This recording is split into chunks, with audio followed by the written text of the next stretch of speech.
Hola, ¿qué tal? Estás en Hobus Zero Radio. Hoy estamos en la sección de todo sobre el universo y vamos a comenzar. Ahora sí que cómo empezó todo. Es el capítulo 2 del libro de breves respuestas a las grandes preguntas del gran científico Stephen Hawking, el mejor cosmólogo de los últimos tiempos.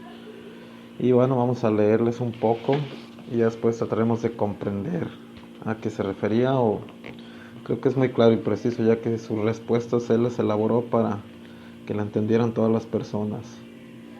Comienza así: Hamlet dijo: podría estar encerrado en una cáscara de nuez y considerarme rey de un espacio infinito. Creo que lo que quería decir es que aunque los humanos somos físicamente muy limitados, particularmente en mi propio caso, nuestras mentes son libres de explorar todo el universo y de ir con valentía incluso hasta donde Star Trek teme pisar. ¿Es el universo realmente infinito o tan solo muy grande? ¿Tuvo un comienzo? ¿Durará siempre más o solo mucho tiempo? ¿Cómo pueden nuestras mentes finitas comprender un universo infinito? No resulta pretencioso incluso el hecho de intentarlo. A riesgo de incurrir en el destino de Prometeo, que robó el fuego de los dioses para que lo utilizaran los humanos, creo que podemos y debemos tratar de entender el universo. Su castigo fue ser encadenado a una roca para toda la eternidad, aunque felizmente fue liberado por Hércules. Ya hemos hecho progresos notables en la comprensión del cosmos, aunque todavía no tenemos una imagen completa de él. Me gusta pensar que quizás no estemos muy lejos de conseguirla.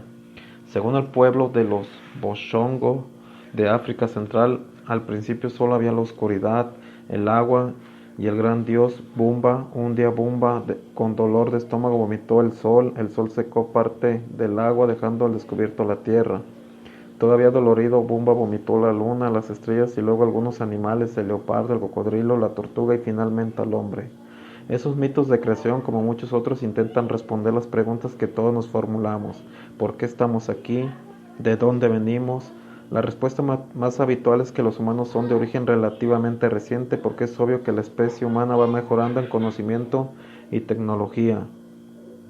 Por lo tanto, no puede haber existido desde hace mucho tiempo, ya que si fuera así habría progresado mucho más aún. Por ejemplo, según el obispo Ussher, el libro del Génesis citó el principio del tiempo en el atardecer del 22 de octubre del 4004 a.C., a las 6 de la tarde.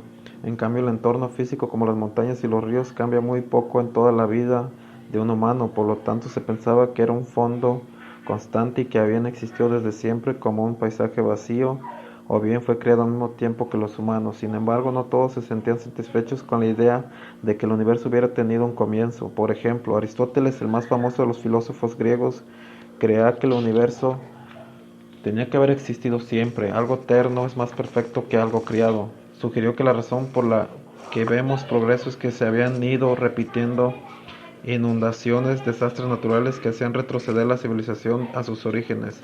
La motivación para creer en un universo eterno era el deseo de evitar invocar la intervención divina para crear el universo y ponerlo en marcha. En cambio, los que creían que el universo tuvo un comienzo lo usaron como argumento para la existencia de Dios como primera causa o primer motor del universo. Si uno creía que el universo tuvo un comienzo, las preguntas obvias eran: ¿qué sucedió antes del comienzo? ¿Qué estaba haciendo Dios antes de hacer el mundo? ¿Estaba preparando el infierno para las personas que hicieran este tipo de preguntas? El problema de si el universo tuvo o no un comienzo constituyó una gran preocupación para el filósofo alemán Immanuel Kant. Constató que tanto si lo hubiera tenido como si no había contradicciones lógicas o antinomías si el universo había tenido un comienzo, porque transcurrió un tiempo infinito antes de que comenzara. Llamó a eso la tesis. Por otro lado, si el universo había existido siempre, ¿por qué tardó un tiempo infinito en llegar a la etapa actual?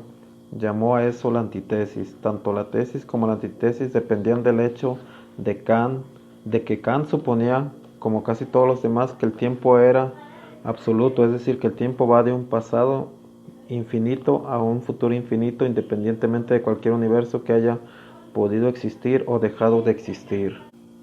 Esta sigue siendo la imagen en la mente de muchos científicos hoy en día. Sin embargo, en 1915, Einstein presentó su revolucionaria teoría general de la relatividad En ella el espacio y el tiempo no son absolutos ni son un fondo fijo en que se producen los acontecimientos, sino magnitudes dinámicas cuya forma depende de la materia y la energía en el universo, y que tan solo están definidas dentro del universo, por lo cual no tiene sentido hablar de tiempo antes de que el universo comenzara. Eso sería como preguntar por un punto al sur del polo sur, no está definido. Aunque la teoría de Einstein unificó el tiempo y el espacio, no nos dice mucho sobre el espacio en sí. Algo que parece obvio sobre el espacio es que sigue y sigue y sigue. No esperamos que el universo termine en una pared de ladrillos, aunque no hay ninguna razón lógica por la que ello no puede ocurrir. No obstante, instrumentos modernos como el telescopio espacial Hubble nos permiten explorar profundamente en el espacio. Lo que vemos son centenares de miles de millones de galaxias de diversas formas o tamaños. Hay galaxias elípticas gigantes y galaxias espirales como la nuestra. Cada galaxia contiene centenares de miles de millones de estrellas, muchas de las cuales tienen planetas a su alrededor. Nuestra propia galaxia bloquea nuestra visión en ciertas direcciones, pero salvo eso, las galaxias se distribuyen aproximadamente de manera uniforme en el espacio, con algunas concentraciones y vacíos locales. La densidad del número de galaxias parece disminuir a distancias muy grandes, pero parece que es simplemente porque están tan lejos y se ven tan débiles que no podemos distinguirlas. Por lo que podemos decir, el universo se prolonga indefinidamente en el espacio, más o menos parecido a como es aquí. Aunque el universo parece ser muy similar en cada posición en el espacio, definitivamente cambia en el tiempo. Esto no se observó hasta los primeros años del siglo pasado. Hasta entonces se creía que el universo era esencialmente constante en el tiempo. Podría haber existido durante un tiempo infinito, pero eso parecía llevar a conclusiones absurdas. Si las estrellas hubieran estado radiando durante un tiempo infinito, habrían calentado el universo hasta su temperatura. Incluso por la noche todo el cielo sería tan brillante como el sol, porque cada línea de visión terminaría en una estrella o en una nube de polvo, que se habría calentado hasta la temperatura de las estrellas. Entonces la observación que todos hemos hecho de que el cielo por la noche es oscuro es muy importante. Implica que el universo no puede haber existido siempre en el estado en que lo vemos hoy. Algo debe haber sucedido en el pasado para hacer que las estrellas se encendieran hace un tiempo finito. Así la luz de las estrellas muy distantes no habría tenido tiempo de alcanzarnos todavía. Esto explicaría por qué el cielo nocturno no brilla en todas direcciones. Si las estrellas hubieran estado ahí desde siempre, ¿por qué se iluminaron repentinamente hace unos cuantos miles de millones de años? ¿Qué reloj les indicó que habían llegado la hora de brillar? Esto desconcertó a los filósofos que, como Immanuel Kant, creían que el universo había existido siempre. No obstante, para la mayoría de la gente resultaba consistente con la idea de que el universo había sido creado como es ahora, hace solo unos pocos miles de años, como había concluido el obispo Ussher. Sin embargo, las discrepancias con esta idea comenzaron a aparecer con observaciones del telescopio de cientos de pulgadas del observatorio del Monte Wilson en la década de 1920. Primero Edwin Hubble descubrió que muchas manchas de luz muy tenues llamadas nebulosas eran de hecho grandes colecciones de estrellas como nuestro Sol, pero a una gran distancia para que parezcan tan pequeñas y débiles. Las distancias tenían que ser tan grandes que su luz habría tardado millones o incluso miles de millones de años hasta llegar a nosotros. Esto indicó que el comienzo del universo no podría haberse producido hace tan solo unos miles de años. Pero la segunda cosa que descubrió Hubble resultó aún más notable. Mediante un análisis de la luz de las galaxias, Hubble pudo medir si se estaban acercando hacia nosotros o alejándose. Con gran sorpresa descubrió que casi todas se estaban alejando. Además, cuanto más alejadas estaban, más rápidamente se alejaban. En otras palabras, el universo se estaba expandiendo. Las galaxias se están alejando las unas de las otras. El descubrimiento de la expansión del universo fue una de las grandes revoluciones intelectuales del siglo XX. Fue una sorpresa total y cambió por completo la discusión sobre el origen del universo. Si las galaxias se están separando, deben haber estado más juntas en el pasado. A partir de la tasa actual de expansión, podemos estimar que debieron haber estado muy juntas hace unos 10.000 o unos 15.000 millones de años. Parece pues que el universo podría haber comenzado en aquella época con todo su contenido en el mismo punto en el espacio.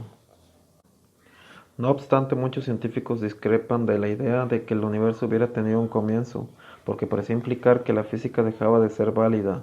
Uno debería invocar a un agente externo que a efectos prácticos podemos llamar Dios para determinar cómo comenzó el universo. Por lo tanto, propusieron teorías en las que el universo se estaba expandiendo en el presente pero no había tenido comienzo. Una de ellas era la teoría del estado estacionario propuesta por Hermann Bondi, Thomas Gold y Fred Hoyle en 1948. En la teoría del estado estacionario, la idea era que, a medida que las galaxias se separaban, iban apareciendo nuevas galaxias a partir de materia que, según se suponía, se iba creando continuamente en el espacio. El universo habría existido siempre y siempre habría tenido el mismo aspecto. Esta última propiedad tenía la gran virtud de ser una predicción concreta que podría ser sometida a observación. En la década de 1960, el grupo de radioastronomía de Cambridge, dirigido por Martin Ryle, hizo un amplio estudio de radiofuentes. Estas se distribuían de manera bastante uniforme en todo el cielo, lo que indica que la mayoría de las fuentes se encuentran fuera de nuestra galaxia. Las fuentes más débiles estarían más lejos, en promedio. La teoría del estado estacionario predecía una relación entre la cantidad de fuentes y sus intensidades, pero las observaciones mostraron más fuentes débiles que las predichas, lo cual indica que la densidad de fuentes fue más alta en el pasado. Esto entraba en contradicción con la suposición básica de la teoría del estado estacionario, de que todo permanecía constante en el tiempo. Por eso y por otros motivos, la teoría del estado estacionario fue abandonada. Y bueno, aquí terminamos la primera parte de este capítulo del libro de Stephen Hawking, Breves respuestas a las grandes preguntas. Es la pregunta del capítulo 2, ¿cómo empezó todo? Nos quedamos en el desmintieron la teoría del estado estacionario. En la segunda parte continuaremos con el libro. Nos vemos, estás en Cogosiro Radio.